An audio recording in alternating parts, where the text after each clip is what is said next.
Hey guys, welcome back to the another video. तो कैसे हो आप लोग? चलो अच्छे ही होंगे। तो आज हम बिटकॉइन के वीकली चार्ट को एनालिसिस करेंगे कि कल मंडे है, तो कल अगर मार्केट ओपन होता है तो मार्केट बड़े स्ट्रक्चर के हिसाब से किस तरीके से मूवमेंट कर सकता है। तो हम थोड़ा बहुत चीज़ों को आइडेंटिफाई करेंगे। तो पहले हम लोग देख लेते कि डेली टाइम फ्रेम पर मार्केट किस तरीके से रिएक्ट कर रहा है। डेली चार्ट अगर हम लोग एनालाइज करते हैं तो चलो मैं पहले चार्ट बड़ा कर देता हूँ। तो क्या पता चल रहा है कि हम लोग सप्लाई और डिमांड के हिसाब से एरियाज मार्क करते हैं। तो हम लोगों को यहाँ पर समझ में आ रहा है कि ये हमारा एक सप्लाई एरिया है बड़े टाइम फ्रेम पर। ओके, और ये एक हमारा डिमांड एरिया है। और यहाँ से मार्केट एक इतना बड़ा मूवमेंट देखकर एग्जैक्ट हमारे डिमांड से टैप्ड हुआ है, बट लिक्विडिटी स्वीप करी है क्या? नहीं करी है इसने वन डे के टाइम फ्रेम पे। तो मार्केट हाईली चांसेस है कि लिक्विडिटी लेने के लिए पर्टिकुलर इस एरिया पर 91,000 के लगभग आ जाए। ये चीजें हमें डे का जो चार्ट है उस पर समझ में आ रही है। तो इसे हम और छोटा करने का कोशिश करेंगे 4 आवर पर कि मार्केट किस तरीके से रिएक्ट करना चाहता है। 4 आवर पर मैं आपको हमेशा बोल रहा हूँ कि 4 आवर पर मार्केट का एक सपोर्ट जोन था, ठीक है। ये जो है 98,000 का जो सपोर्ट एरिया है ना, ये मार्केट के पास में एक सपोर्ट का काम कर रहा था जो 98,000 का एरिया है। क्योंकि पर्टिकुलर यहाँ से बाइंग आई है, दोबारा यहाँ से बाइंग आई है, और यहाँ से जब मार्केट ब्रेक हुआ है तो एक अच्छा खासा हमको डाउन साइड में एक रैली दिया है। और यहाँ से जब भी मार्केट ऊपर था तो मार्केट ने एक बाइंग हमें दी है। बट अभी हम लोग देखें तो मार्केट इस तरीके से एक लोअर लोस का स्ट्रक्चर क्रिएट करते जा रहा है। इसको अगर मैं पैरेलल चैनल में डालूं तो ये इस तरीके से वर्क करेगा। हम लोग समझने का ट्राई करते, ये हो गया हमारा एक चैनल और ये हो गया हमारे लिए एक फ्लैग।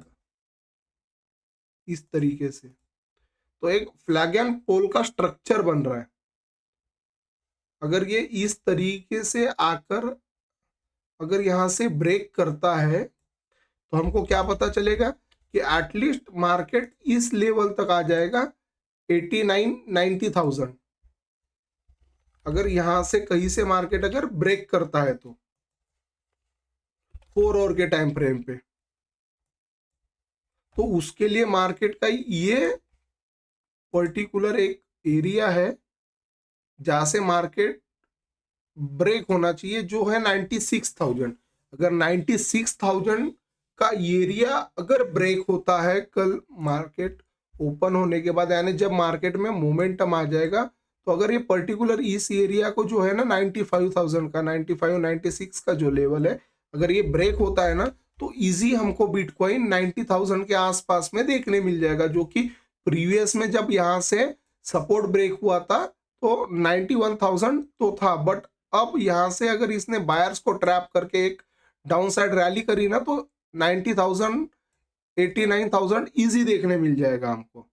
तो ये हमें बड़े टाइम फ्रेम पर क्या पता चल रहा है कि मार्केट अगर मोमेंटम में अगर फॉल होता है, एक पैरेलल चैनल को अगर ब्रेक करता है इस तरीके से, तो मार्केट एक डाउन साइड अच्छा खासा रैली कर सकता है, जो कि 8-10 हजार पॉइंट का लेवल रहेगा। यहाँ से अगर हम लोग काउंट करें ना तो 96 से, हाँ, 6,000-7,000 पॉइंट का ये रेंज रहेगा। तो बड़े टाइम फ्रेम पे, और ये अगर सपोर्ट ब्रेक नहीं कर पाता और यहाँ से कहीं अगर यहाँ से रिटेस्ट कर कर निकलता है तो फिर एक हमारे पास में 1,06,000 का लेवल है, जहां पर मार्केट अगर एक ये पैरेलल चैनल का अगर ब्रेकआउट कर कर रिटेस्ट के साथ अगर निकलता है तो फिर 1,06,000 का लेवल जो है वो हमें इजी देखने मिल जाएगा। तो उसके लिए क्या चाहिए कि मार्केट इस पैरेलल चैनल में जो मूव कर रहा है पर्टिकुलर किसी साइड में ब्रेक करे, क्योंकि अभी जिस तरीके से मार्केट की कंडीशन है, मार्केट में अभी क्या हो रहा है, एक पैरेलल चैनल क्रिएट हुआ है और ये सप्लाई से सेलिंग आ रही है, डिमांड से बाइंग आ रही है। तो स्ट्रक्चर इस तरीके से क्रिएट हो रही है मार्केट के अंदर में। तो इस चैनल के बाहर जिधर भी अगर बिटकॉइन अगर निकलता है तो उस साइड में अच्छा खासा रैली हमको अगले वीक देखने मिल सकता है। तो ये है हमारा बिटकॉइन का वीकली एनालिसिस। पर्टिकुलर यहां से ब्रेक होना चाहिए, इस एरिया से ब्रेक होना चाहिए, या फिर यहां से ब्रेक होना चाहिए। तो एक बड़ा मूव हम लोग एक्सपेक्ट कर सकते हैं।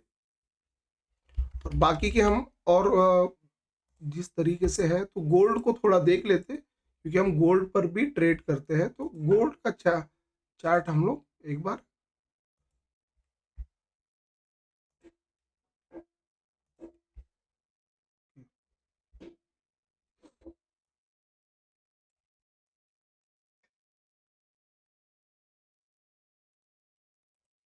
पहले मैं पूरे इंडिकेटर वो हटा देता हूँ। तो मार्केट गोल्ड में उतना देखने, क्योंकि गोल्ड को अगर बाइंग करना है ना, गोल्ड तो ऑल टाइम हाई पर खड़ा है, ठीक है, मार्केट जहाँ है वो ऑल टाइम हाई है। अगर यहाँ पर बाइंग देखनी है तो मार्केट को इस लेवल तक 2793.670, तो यहाँ तक अगर मार्केट में एक पुल बैक हमको देखने मिलता है गोल्ड में, तो यहाँ से भी दोबारा मार्केट एक नया हाई क्रिएट कर सकता है।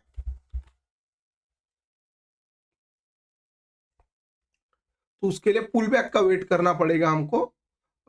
और क्योंकि पुल बैक के साथ में अगर मार्केट जाता है तो फिर मार्केट एक पुल बैक देगा इस तरीके से और एक फ्रेश हाई क्रिएट करेगा। तो उसको चाहिए कि मार्केट का अभी तक मेन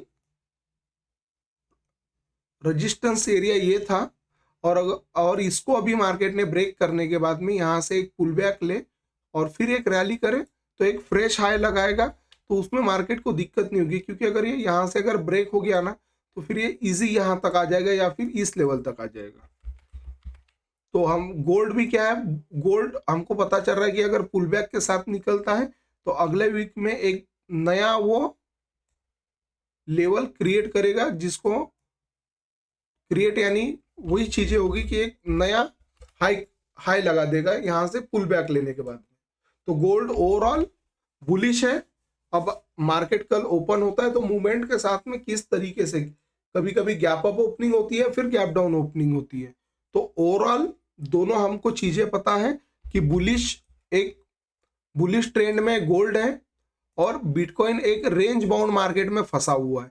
अगर उस रेंज को अगर वो निकाल देता है तो फिर चीजें और आसान हो जाएगी हम लोगों के लिए। एक पैरेलल चैनल में चैनल अगर ब्रेक होता है तो एक बड़ा टारगेट देखने मिलेगा। तो ये हमारा है एक वीकली एनालिसिस गोल्ड और बिटकॉइन में। तो आपको इतना तो समझ में आ गया होगा कि हम एक सप्लाई और डिमांड पर ट्रेड करते हैं, तो मार्केट किस तरीके से रिएक्ट करता है बड़े टाइम फ्रेम पर। अगर हमको ट्रेड करना है तो हम लोग किस तरीके से चीज़ों को आइडेंटिफाई कर सकते हैं कि अगर फ्राइडे मार्केट जब क्लोज होने वाला रहता है तो हम सैटरडे संडे एक पोजीशन लेकर रख सकते हैं बड़े टाइम फ्रेम पर, सैटरडे या फिर संडे के दिन बिटकॉइन में, क्योंकि मार्केट एक चैनल में वर्क करता है। अगर यहाँ से हम लोग उसको देखें तो ये अगर यहाँ पर हमको पता है कि मार्केट एक इस तरीके से रेंज बाउंड अगर फंसा हुआ है, जहाँ से अपर चैनल से सेलिंग आ रही है और लोअर चैनल से, देखो अपर चैनल से सेलिंग आई, लोअर चैनल से फिर बाइंग आ गई, तो इस तरीके से। तो अगर हम लोग देखते कि मार्केट अगर अभी अपने अपर चैनल में और अगर मार्केट साइडवेज रहता है तो ये इजीली अपने एक लोअर चैनल पर आ जाएगा। तो हम ऐसा पोजीशन होल्ड कर रख सकते हैं सैटरडे संडे को।